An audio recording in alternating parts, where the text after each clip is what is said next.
Raditu billahi robba wa bil islami dina wa bi muhammadin nabiyya wa rasulah. Assalamualaikum warahmatullahi wabarakatuh.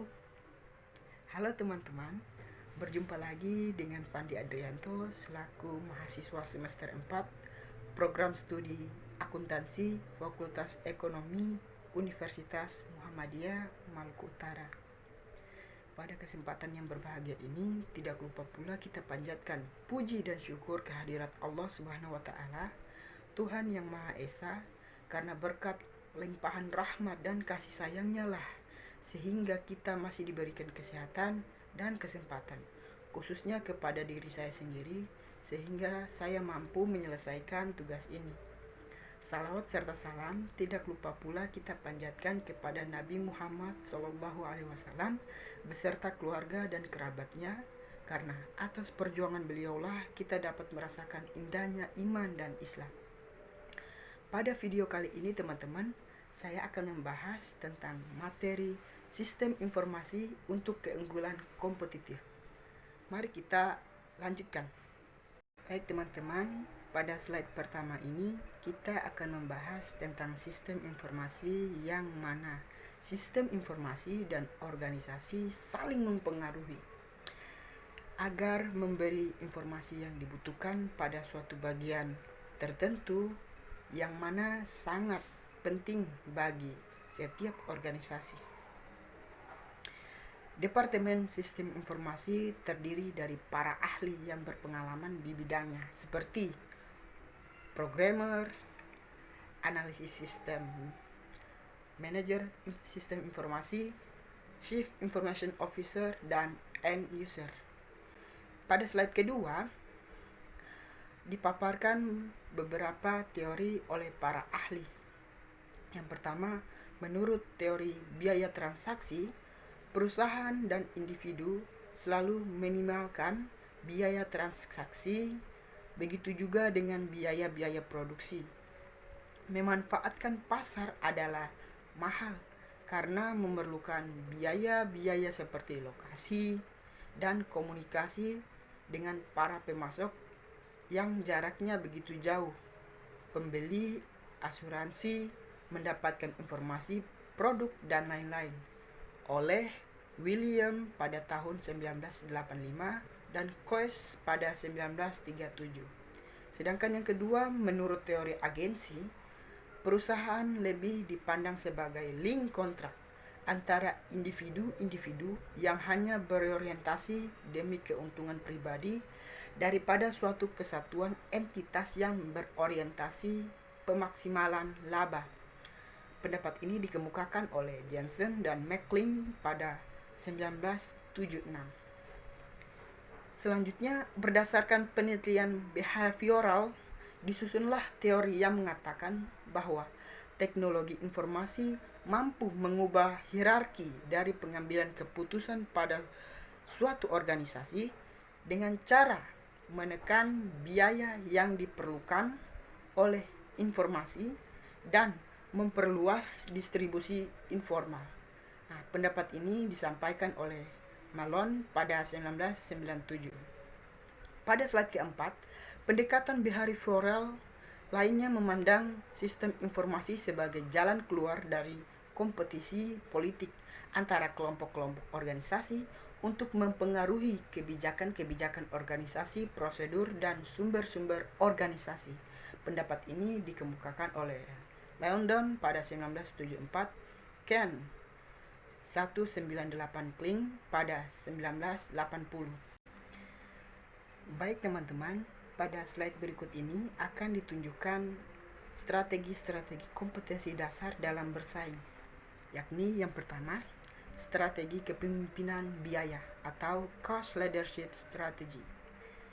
Menjadi produsen rendah biaya dalam penghasilan barang dan jasa, atau membantu menurunkan biaya bagi pemasok dan pelanggan, sehingga pesaing memiliki biaya produksi yang lebih tinggi. Strategi kedua, yakni strategi diferensiasi atau differentiation strategy. Mengembangkan cara-cara untuk membedakan produk dan layanan dari para pesaing atau mengurangi keunggulan diferensiasi dari pesaing. Strategi ini memungkinkan perusahaan untuk fokus pada produk atau jasa untuk memberikan keuntungan dalam segmen pasar yang unik atau niche market. Selanjutnya, strategi inovasi atau innovation strategy. Menemukan cara baru dalam melakukan bisnis. Strategi ini dapat melibatkan pengembangan produk dan atau jasa yang unik guna memasuki pasar yang unik atau niche market. Hal ini juga dapat melibatkan perubahan radikal dalam proses bisnis untuk memproduksi atau mendistribusikan produk dan layanan dari mayoritas jenis dan cara yang ada. Strategi yang selanjutnya yakni strategi pertumbuhan atau growth strategy. Secara signifikan memperluas kapasitas perusahaan untuk menghasilkan barang dan jasa, ekspansi ke pasar global, diversifikasi ke produk dan jasa baru, atau mengintegrasikan ke dalam produk dan jasa terkait. Strategi selanjutnya yakni strategi aliansi atau alliance strategy, membentuk hubungan bisnis baru atau aliansi dengan pelanggan, pemasok, pesaing, konsultan, dan perusahaan lain.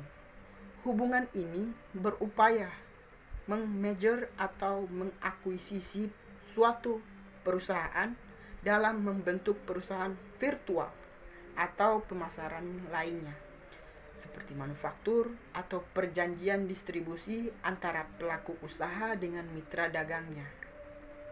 Pada slide selanjutnya ini, saya akan memperlihatkan gambaran serta menyebutkan peranan teknologi informasi dan contoh penerapannya.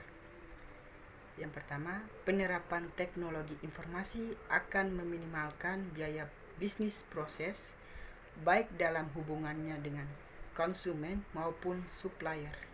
Yang kedua, meningkatkan servis atau layanan yang diberikan kepada pelanggan. Yang ketiga, pemanfaatan teknologi informasi meminimalkan pesaing. Selanjutnya, inovasi produk baru yang melibatkan teknologi informasi sebagai komponennya. Lalu, menciptakan pasar yang baru. Kemudian, meningkatkan kualitas dan efisiensi serta mempersingkat waktu pelayanan pelanggan. Selanjutnya, menggunakan teknologi informasi untuk mengembangkan bisnis atau business development, mengatur bisnis secara regional dan global. Lalu, membangun sistem informasi yang terhubung dengan internet dan extranet untuk support hubungan bisnis dengan customer, supplier atau subkontraktor, dan seterusnya. Penggunaan strategi yang tepat akan mewujud pada peran yang nyata dan juga akan menimbulkan hasil yang begitu optimal. Untuk lebih jelasnya, dapat teman-teman lihat pada gambar di slide berikut. Pada slide berikut ini, saya akan menyebutkan keuntungan-keuntungan penerapan teknologi informasi dalam suatu perusahaan. Keuntungan-keuntungan penerapan teknologi TI di perusahaan adalah yang pertama, efisiensi tenaga kerja karena pekerja yang manual diotomatiskan. Kedua, memperpendek rantai birokrasi dan waktu kerja sehingga berpengaruh pada penghematan biaya. Yang ketiga, dengan tersedianya data dan informasi yang up to date, maka pengambilan keputusan dapat lebih cepat sehingga menjadikan perusahaan lebih kompetitif terhadap pesaingnya.